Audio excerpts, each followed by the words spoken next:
나한전에서 예불을 올리기 전에 먼저 나한전이 어떤 곳인지 여러분들께 소개를 해드리도록 할게요. 나한전은 말 그대로 나한님을 모신 곳입니다. 자, 그럼 그 나한님은 누군가? 이 나한이라고 하는 것은 바로 아라한의 줄임말입니다. 아라한, 나한. 네. 산스크리트어로는 아라하트라고 해서 한자로 번역을 하면 응공입니다. 응공이라고 하면 뭐냐면 응당히, 마땅히 공양을 받을 만한 자라고 하는 뜻입니다. 그분들은 어느 정도 깨달음에 오르신 분이기 때문에 응당히 그분들께 공양을 올릴 만하고 그분들은 받을 만하다, 이런 뜻으로 응공이라고 하고요. 이 나한전을 다른 말로 응진전이라고도 하는데, 이 응진이라고 하는 말은 진리에 마땅히 상응하는 분이라고 하는 뜻입니다. 자, 이런 분들, 그 아라하는 그럼 뭔가, 우리가 예전에 수행편에서 공부를 했습니다. 그 수행 사과가 있는데요. 거기에서 수다원과 사다함과 아나함과 아라한과가 있는데, 그 네 단계 중에 가장 높은 지위를 얻은, 깨달음의 지위를 얻은 분들이 바로 아라한입니다. 부처님, 석가모니 부처님 제자 가운데 아라한과를 얻은 분들은 참 많죠. 보통 석가모니 부처님과 16나한을 이 나한전에 그래서 함께 모십니다. 부처님 당시에 그 제자들은 아라한과를 증득하신 분들이 많기 때문에 석가모니 부처님과 16나한을 함께 모시는데, 이 함께 모셔서 저희가 응진전이라고도 하고 나한전이라고도 하는 겁니다. 또는 부처님, 석가모니 부처님을 모시고 그 주위에 500아라한을 모신, 500나한을 모신 곳도 있는데, 이곳을 500나한전이라고 할 수 있습니다. 자, 그럼 500나한은 누구인가? 바로 아라한과를 얻은 500성중을 이야기하는데요. 전에 제가 한번 이야기를 했습니다. 500명의 원숭이들이 부처님께 공양을 올리려고 막 올라가서 달을 따서 공양을 올리려다가 그 실패해서 모두 죽게 되고, 그 다음 생에 다시 태어나서 수행정진에서 깨달음을 얻게 되고 아라한이 되었다라고 하는 이야기 여러분들께 전해드렸습니다. 이 500나한상은요, 여러분 16나한도 마찬가지지만 그 모양이 굉장히 특이하고, 또한 이분들은 영험이 있는 걸로 아주 유명합니다. 그래서 중생에게 복덕을 주고 또 중생의 소원을 성취시켜 준다고 합니다. 그런데 저희 나라에서는, 우리나라에서는 이 500나한보다는 16나한을 모신 곳이 조금 더 많습니다. 네. 자, 그럼 16나한에 대해서 저희가 조금 더 자세히 설명을 해드릴게요. 우리 16나한 그 나한전에 가보면 16분의 나한님들이 이렇게 쭉 모셔져 있는데, 이분들이 누군지 잘 모르잖아요. 그래서 오늘은 조금 간단하게나마 그분들이 어떤 분들인지 설명을 해드리도록 하겠습니다. 먼저 첫 번째는 빈두로파라타라고 하는 존자님이십니다. 이 빈두로파라타라고 하는 존자님은 이 16나한님 중에 첫 번째 계신 분이기도 하지만, 그 독성각에 모셔져 있는 나반존자님이 바로 이 빈두로파라타입니다. 그래서 이분은 그 흰 머리를 하고 있고요. 눈썹이 엄청 깁니다. 긴 눈썹을 가지고 있습니다. 이분은 굉장히 특이해가지고 이렇게 딱 봤을 때 눈썹이 엄청 긴 걸로 유명합니다. 딱 보면 알 수가 있어요. 그래서 이제 눈썹이 이렇게 눈을 가리니까 이제 머리카락 긴 아가씨들 왜 머리 이렇게 앞으로 쏟아지면 이렇게 넘기잖아요. 넘기듯이 이 나반존자님, 빈두로파라타 존자님은 이 눈썹을 이렇게 걷고 이렇게 사람을 보고 이야기를 하고 그랬다고 합니다. 나중에 그 탱화에 대해서 조금 더 자세히 설명을 해드릴게요. 이 빈두로파라타 존자님이 첫 번째 계신 분이고, 두 번째 계신 분이 바로 가나까벌차 존자님이십니다. 가나까벌차 존자님은 이 왼쪽 어깨에 지팡이를 두고, 그리고 이제 양손으로 결인을 했대요. 그래서 모양이 좀 특이할 수 있는데, 지팡이가 있는 분이 두 번째 앉으시고 지팡이를 가지고 있는 분이 있으면 이분이 바로 가나까벌차 존자님이시라는 거 여러분 기억을 해주시면 좋겠습니다. 네, 세 번째 앉으신 분은 어떤 분이냐면 가나까발리타사라고 하는 존자님이십니다. 이분은 오른손에 불자를 들고 있어요. 불자를 들고 있고, 그리고 왜 저희가 이제 그 불교의 우주관, 세계관 할 때 동승신주, 동쪽에는 동승신주, 남쪽에는 남선부주 이렇게 하면서 이제 4대주를 쭉 얘기를 해서 수미산을 중심으로 우주가 펼쳐진다는 얘기 해드렸죠. 그 가운데 우리가 지금 살고 있는 곳은 남선부주인데, 동승신주에서 중생들을 교화하고 있는 분으로 이 가나가발리타사 존자님을 저희가 꼽을 수가 있습니다. 여기가 왜 또 중요하냐면요. 저희가 여기 서유기 여러분 아시죠? 서유기에 보면은 손오공이 이곳에서 태어났대요. 동승신주에.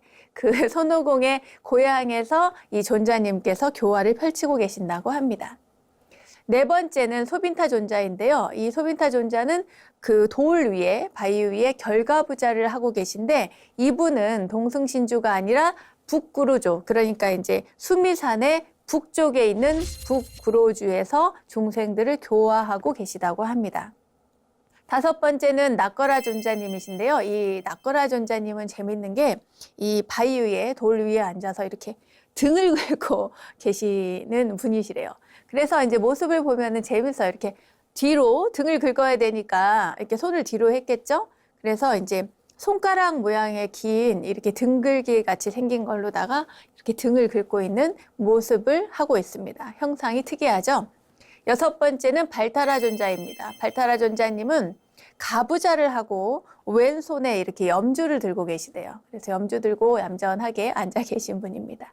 일곱 번째는 가리가 존자님이신데 이 가리가 존자님은 바위에 앉아서 긴 눈썹을 하고 계신 분입니다. 그러니까 아까 긴 눈썹 하고 계시는 분 얘기를 했죠. 나반 존자님. 그분처럼 긴 눈썹을 하고 계신데 이분은 1,000명의 제자와 함께 승가차주라고 하는 곳에서 교화를 하고 있는데 이 승가차주가 어디냐면요. 바로 스리랑카를 이야기합니다. 스리랑카에서 그러니까 승가차주에서 교화를 하셨고 지금도 하고 계시다고 합니다. 여덟 번째는 벌사라불다라 존자님이신데 이 존자님은요. 그 몸짱이신가 봐요. 상반신을 이렇게 벗은 모습을 하고 계십니다. 그리고 아난다 존자님께서, 아난다 존자님 여러분 누구예요? 네, 아시는 분들 다 아시죠? 부처님의 시자 생활을 오랫동안 하신 분이죠. 부처님을 시봉하신, 가까이에서 시자 생활을 하신 분이신데 부처님께서 열반에 드셨을 때 다른 많은 제자들이 아라한과를 증득했는데 깨달음을 얻었는데 정작 옆에서 오랜 시간 동안 시봉을 하던 이 아난다 존자, 아난 존자는 깨달음을 얻지 못했어요. 그때 아난 존자가 열심히 정진을 해가지고 그 깨달음을 얻도록 교화를 하신 분이 있는데 그분이 바로 이 상반신을 벗은 벌사라불다라 존자님이십니다. 네. 아홉 번째는 술박가 존자님이신데요. 이 술박가 존자님은 바위 위에 앉아서 왼손으로는 부채를 들고 계십니다. 그리고는 오른손가락은 이 세 손가락을 이렇게 구부리고 계시다네요. 부채를 드신 분이 바로 술박가 존자님이시구나. 이렇게 이해를 하시면 되겠습니다. 열 번째는 반타카 존자님이신데 이 반타카 존자님은 신통이 아주 뛰어나시대요. 바위 위에 앉아서 결가부자하고 손에는 경전을 들고 있습니다. 이 반타카 존자는 나중에 16번째에 나오는 또 다른 반타카 존자님이 계세요. 그분하고 형제입니다. 저희가 잘 알고 있는 주리반트카의 형님이세요. 친형님. 그래서 반타카 존자님이 이 10번째에 해당이 되고요. 11번째는 라울라 존자님이신데 이 라울라 존자님은 이름이 비슷하죠. 이 라울라 존자님과 동일 인물로 보입니다. 라울라 존자님은 누구세요? 네, 부처님의 아들이었죠. 아들이었다가 출가해서 수행 정진을 해서 밀행제일로 알려져 있는 분입니다. 12번째는 나가서나 존자님이신데요. 우리 나아님들이 다들 형상이 독특하시죠? 예. 13번째는 인게타 존자님이신데 이 인게타 존자님은 왼손에는 경전을 얹고요. 오른손에는 구슬을 들고 어깨에는 지팡이에 기댄 모습입니다. 이렇게 지팡이를 이렇게 기대고 구슬과 경전을 들고 계신 분. 이분이 13번째 인게타 존자님이시고요. 14번째 벌라바사 존자님은 그 굴이 있는데 굴 속에서 결가부자를 하고 있는 모습입니다. 이렇게 굴의 형상이 있고 그 속에서 결가부자를 하고 있고 옷으로 양 어깨를 이렇게 가리셨어요. 부처님 당시에 그 제자들은 한쪽 어깨를 이렇게 드러내 보이고 있잖아요, 다들. 그런데 이분은 이 어깨를 양쪽을 다 감싸고 그리고 눈을 감고 선정에 들어 있습니다. 그 상태의 모습으로 이렇게 모습을 많이 볼 수가 있어요. 탱화나 또는 이렇게 형상으로 만들어졌을 때. 그리고 15번째는 아시다 존자님이신데 이 아시다 존자님은 양손으로 무릎을 포개 안고 이렇게 포개 안고 제가 이렇게 의자에 앉아서 이렇게 표현을 못 하겠는데요. 이렇게 무릎을 이렇게 포개 안는 거 아시죠? 포개 안고 하늘을 보면서 이렇게 입을 약간 벌리고 치아가 드러난 상태의 이런 모습으로 앉아 계신 분입니다. 이렇게 하늘을 보고 계신 분. 그분이 바로 아시나 존자입니다. 그리고 16번째는 주리반타카 존자님이신데 아까 말씀드린 것처럼 그 반타카 존자님의 동생이에요. 동생. 그래서 반타카 존자는 그 반타카라고 하는 이름이 큰 길에서 태어난 아이라는 뜻이고 이 동생 주다 반타카라고 하는 존자님은 작은 길에서 태어난 아이라고 하는 뜻입니다. 그래서 저희가 아함경이나 이런 경전들 보면은 굉장히 어리석은 수행자의 대표자라고 할까? 좀 이상한데 주리반트카라고 해서 주리반특이라고도 하죠. 그래서 이제 뭘 가르쳐주면 금방금방 잊어버려서 수행을 못 하겠습니다. 부처님 저는 그만 이제 돌아가겠습니다. 했을 때 부처님께서 깨끗하게 먼지를 씻고 떨어라라고 하는 그런 이야기를 계속 가르쳐주면서 그렇게만 반복해서 하라고 그랬어요. 이제 그걸 못 외워가지고 굉장히 고생을 했는데 나중에는 그 누구보다 빨리 깨달음을 얻으셨고 이 16번째에 그 이름을 올립니다. 16아라한의 16번째는 바로 그 어리석음을 대표하는 주리반트카가 깨달음을 얻어서 열심히 수행 정진하고 산 그 대표자로서 나타납니다. 이분들이 바로 16분의 아라한들인데 이분들이 16나한이라고 해서 나한전에 모셔져 있습니다. 이 나한기도는 성취가 굉장히 빠른 것으로 알려져 있는데요. 아까도 말씀드린 것처럼 이렇게 소원 성취가 빠른 만큼 기도도 까다롭습니다. 그러니까 나한기도는 우리가 이제 관음기도나 지장기도 할 때는 언제 어디서나 장소를 가리지 않고 누구나 다 기도를 할 수 있잖아요. 관세음보살 이렇게 할 수도 있고 지장보살 할 수도 있고 또 관음경이나 지장경을 독송할 수도 있는데 이 나한기도는 그렇지가 않습니다. 나한기도는 그 평소에 아무 데서나 할 수 있는 것이 아니고 나한 도량에서 기도 날짜를 신중하게 정하고 그 날짜에 그곳에 가서 기도를 하고 기도를 하러 가기 전에 몸과 마음을 청결히 하고요. 정성스레 공양을 올리고 이 흐트러짐 없이 또 열심히 기도를 하면 반드시 감흥이 있다고 합니다.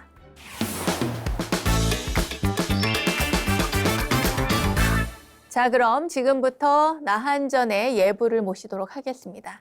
먼저 늘 그렇듯이 헌향진원, 향을 올리는 진원을 하죠. 옴바라 도비아옴을 3번 하고 그 다음에 첫 번째 절을 올립니다.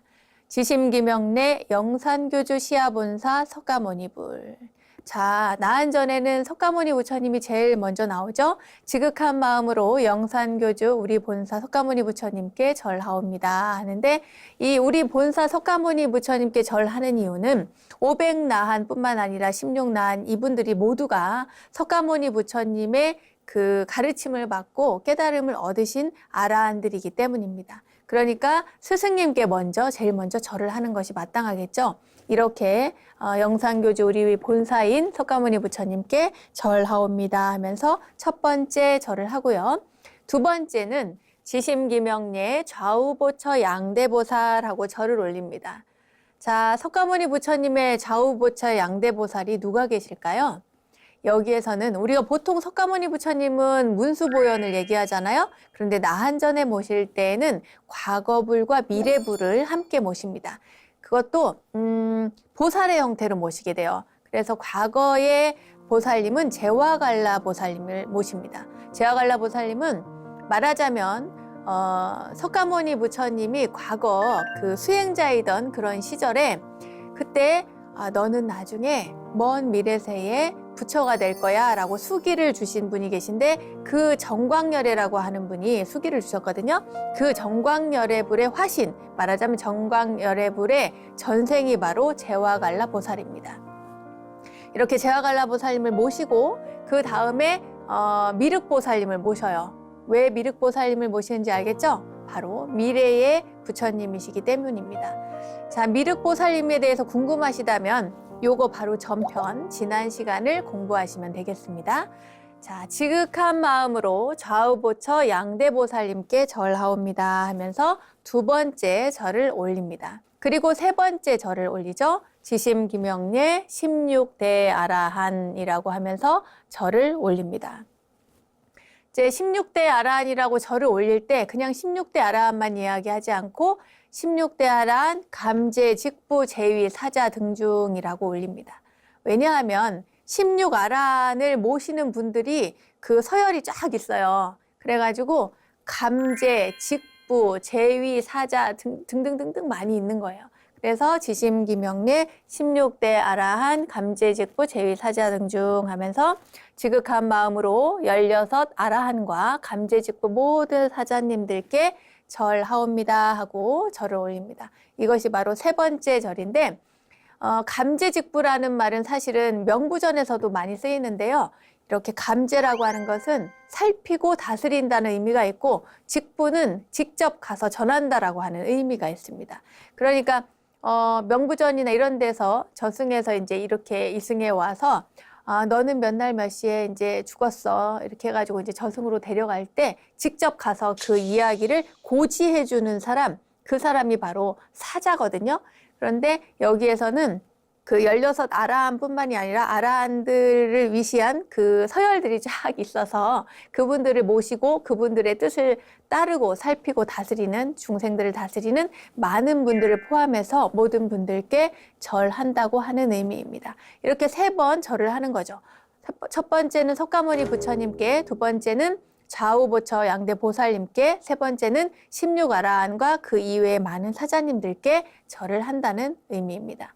그리고 나서 이제 고두배를 하면서 절을 하는데 청년 좌상 월여생 삼천계주 석가존 자감 궁중 성양열 16대 아라한중이라고 합니다. 이것을 있는 그대로 번역을 하면 푸른 연화자 위에 달이 떠오르듯 앉으신 3000개의 주인이신 석가모니 부처님, 자감궁 한가운데 별들이 쭉 늘어선 듯 16 대아라한이 함께 하시네. 이렇게 해야 이것이 직역인데요. 저희 대한불교 조계종 종단에서 나오는 그 불교 상용 의례집에는 이렇게 안 돼 있고 이것을 조금 의역을 해서 조금 아름답게 표현하다 보니 이렇게 번역이 되어 있습니다. 삼천계주 주인이신 석가모니 부처님은 두리둥실 청년화대에 달 뜨는 듯 앉으셨고 16 아라한 등은 자감궁중 옹호하여 별처럼 나열했네 라고 이렇게 되어 있습니다. 그러니까 불교 상용 의례집에서는 약간 의역이 되어 있어서 앞뒤 문장을 달리 번역해가지고 나열이 되어 있습니다.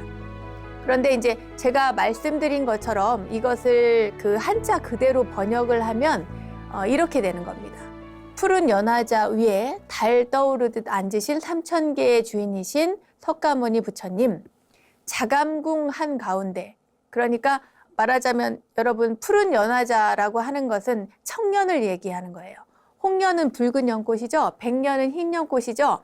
그 청년은 푸른 연꽃을 이야기합니다. 그런 푸른 연꽃 위에 부처님께서 석가모니 부처님께서 앉으셨다 하고 하는 그런 형상을 표현한 것이고 자감궁 한가운데 별처럼 늘어선 듯이라고 하는 것은 이 자감궁이라고 하는 것은 하늘의 궁전을 이야기를 해요. 그러니까 말하자면 하늘나라를 얘기하는 거고 그 하늘나라에서 이 남보랏빛이 쫙 퍼지는 그런 궁전이 있는데 거기에 그 16아라한이 쭉 별이 늘어선 것처럼 이렇게 쭉 나열해서 앉아 계시다라고 하는 그런 표현입니다. 별들이 늘어선 듯 16 대아라한이 함께 하시네라고 표현을 하신 겁니다. 그런 다음에 이러한 분들께 석가모니 부처님뿐만 아니라 좌우보처 그리고 16대아라한께 저희가 이제 일심으로 절하옵니다. 고아일심 김영정리하고 절을 마치는 겁니다. 이렇게 해서 나한전의 예불을 끝냅니다.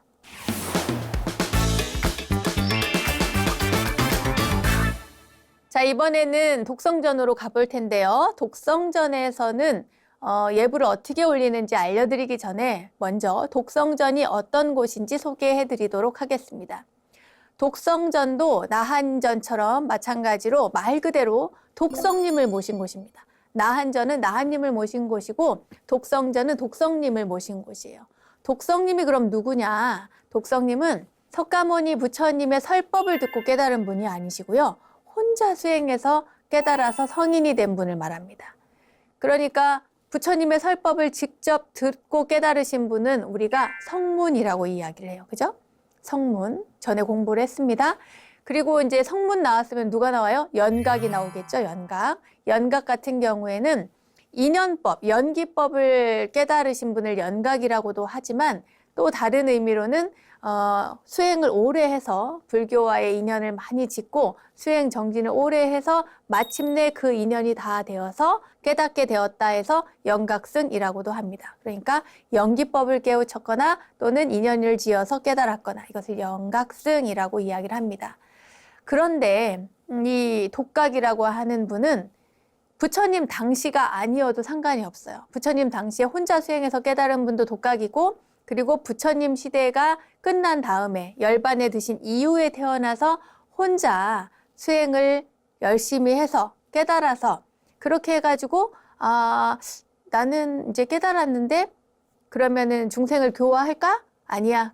나는 그냥 열반에 들래. 이렇게 생각하고 혼자서 그대로 열반에 드신 분을 독각이라고도 하고 벽지불이라고도 합니다.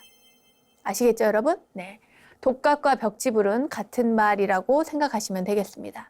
이 독성전도요, 사실은 큰 사찰 같은 경우에는 법당 뒤에 따로 모셔져 있지만 여기에는 이제 나반존자님, 독성님이 모셔져 있는데 작은 절에서는 법당 안에 한꺼번에 이제 부처님 옆에 한쪽에 같이 모셔져 있기도 합니다. 그리고 때로는 어떤 다른 절에 가면 삼성각이라고 있어요. 삼성각. 삼성각에 가면 칠성님, 산신님과 함께 이 독성님을 모십니다. 그래서 칠성님, 산신님, 독성님 해서 세 분을 모신다고 해서 삼성각 이렇게 해서 세 분을 함께 모셔져 있는 곳도 있습니다. 이 독성전에서도 기도를 많이 하시는데요. 독성전에서는 이 나반존자님을 부르면서 기도를 합니다. 나반존자님에 대해서 다시 한번 소개를 해드릴게요. 아까 16나안 할 때 첫 번째 소개해드린 분, 그분이 빈두로파라타 존자님이셨잖아요. 우리가 빈두로 존자님이라고도 하는데 16나안 중에 첫 번째 한 분이시고 이 흰 머리에 긴 눈썹이 있어요. 하얀 눈썹 엄청 길고 그리고 짧은 수염이 상징적인데 굉장히 재밌습니다. 네. 이 나반존자님은 어려서 출가를 해가지고 일찍 아라한과를 얻어서 여러 곳을 다니면서 이제 그 중생들을 많이 교화를 하고 전도를 하고 있었는데 한 번은 부처님께서 왕사성에 계실 때 수제장자라고 하는 분이 있었어요. 그 수제장자가 전단향 나무로 바루를 만든 거예요. 그 바루를 만들어서 주머니에 넣어가지고 저기 나무 끝에다가 매달아 놓고는 이제 사람들을 그 사문들을 신통력이 얼마나 되나 이렇게 했는가 봐요. 뭐랄까 테스트 같은 걸 했는데 그때 사문이든 바라문이든 와서 사다리나 막대기를 쓰지 않고 신통력으로 이 전단향 바루를 한번 가져가 봐라 이렇게 한 겁니다. 근데 그 얘기를 듣고 나반존자님이 바위를 타고 가서 신통력으로 그 바루를 싹 벗겨서 가져간 거예요. 그런데 부처님께서 엄청 야단을 치셨대요. 왜냐하면 신통을 부려서. 부처님께서는 신통력을 쓰는 것을 굉장히 꺼려하셨어요. 그래서 이제 제자들에게 신통이 제 아무리 신통력을 잘 부릴 수 있는 제자라 하더라도 신통을 못 쓰게 하셨습니다. 예를 들면은 천한제일인 아나율 존자 같은 경우도 눈이 멀었잖아요. 눈이 멀었는데 신통으로 그 포살하러 갈 때 부처님께서 눈이 멀어서 이제 못 온다 하니까 신통 쓰지 말고 그 험한 길에 빗길에도 그 신통 쓰지 않고 걸어서 와라. 산길 걸어서 오거라라고 이렇게 지시를 내릴 정도로 신통을 못 쓰게 했습니다. 또한 굶주림에 굉장히 이제 흉년이 들어가지고 가뭄에 기갈이 있어서 수행자들이 못 먹을 때 그때 목련존자가 나타나서 부처님 제가 신통으로 가서 먹을 것을 구해오겠습니다 하는데도 부처님께서 하지 마라 그래요. 만약에 자네가 여기 없을 때, 그대가 여기 없을 때 똑같은 일이 벌어지면 그때는 어떻게 할 거냐.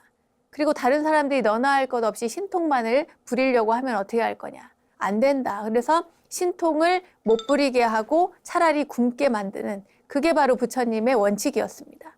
그러니까 이 나반존자님께서 바위 타고 가서 그거 이제 바루를 쉽게 가지고 왔으니까요. 부처님께 혼나게 됩니다.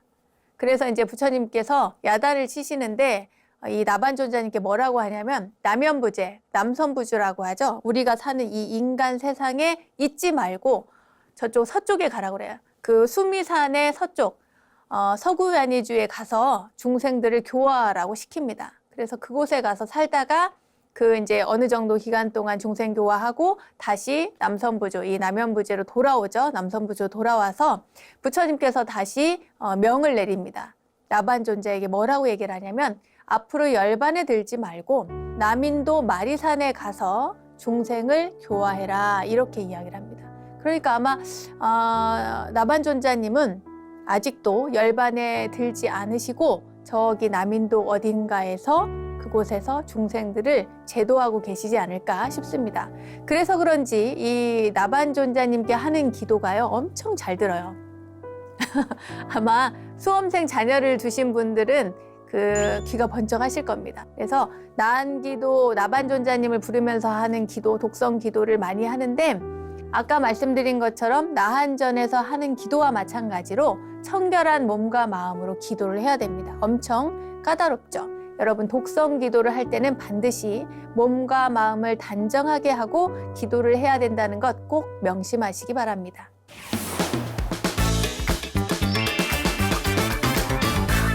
자, 그럼 독성 예불 올려볼까요? 첫 번째입니다. 헌양진언은 당연히 아시겠죠? 네, 첫 번째 절할 때 지심기명래 천태산상 독수산정 나반존자 지극한 마음으로 천태산에 홀로 앉아 선정을 닦으시는 독성님께 절하옵니다. 하고 독성님께 그러니까 나반존자님께 절을 합니다. 두 번째는 지심기명예 천상인간 응공복전 나반존자 하면서 지극한 마음으로 천상과 인간계의 복전이 되시는 독성님께 절하옵니다 하고 절을 합니다. 뭐 천상과 인간계의 복전이 된대요. 복이 되는 곳, 복밭이죠. 복밭. 복전이라고 하는 것은 이제 이분께 절을 하고 공양을 올리면 나에게 큰 복이 된다는 겁니다. 그래서 독성님께 절하옵니다. 그리고 세 번째는 지심기명예 불임열반 대사용화 나반존자 지극한 마음으로 열반에 들지 않고 용화세계를 기다리시는 독성님께 절하옵니다. 용화세계는 어떤 세계예요? 미륵부처님이 오시는 그 세계죠. 네, 그렇게 나반존자님, 이 독성님께 3번 이렇게 절을 합니다. 독성님 혼자 이렇게 모셨으니까요. 독성님께만 3번 절을 합니다. 그리고 고두배를 하면서 목탁을 딱딱 2번 치면서 나반 신통 세소이 행장현화 임시 송하문적 경천겁 생계 자맹 입사유 고아일심 기명정리하면서 절을 합니다. 나반존자님 진인 신통 세상에는 드물어서 숨었다가 나타나길 마음대로 하신다네 솔습하이 자치 묻고 이천겁을 지내시고 중생계의 모습 감춰 사방 팔방 자유롭네 저희 이제 일심으로 절하옵니다 하고 절을 마칩니다. 이 나반존자님께 절하면서 이제 예불을 모시면서 소개를 해드리니까 제가 예전에 운문사 위에 암자가 있어요. 아주 유명한 곳이죠. 사리암이라고 있는데 그곳에 나반존자님이 아주 유명합니다. 그래서 뭐 그 수능 시험 기도 이럴 때 되면은 많은 분들께서 이제 그곳에 가서 기도를 하죠. 대구 동화사 위에 갓바위에도 많이 가시듯이 정말 열심히 기도를 합니다. 제가 이 나반존자님께 절하는 예불 올리는 그걸 소개를 해드리면서 예전에 저도 가서 기도 올렸던 그 기억이 새록새록 납니다. 여러분 언젠가 한번 꼭 기회가 되시면 꼭 그곳이 사리암이 아니더라도 나반존자님 계신 곳에 가셔서 청결한 몸과 마음으로 기도를 하시면 좋을 것 같습니다.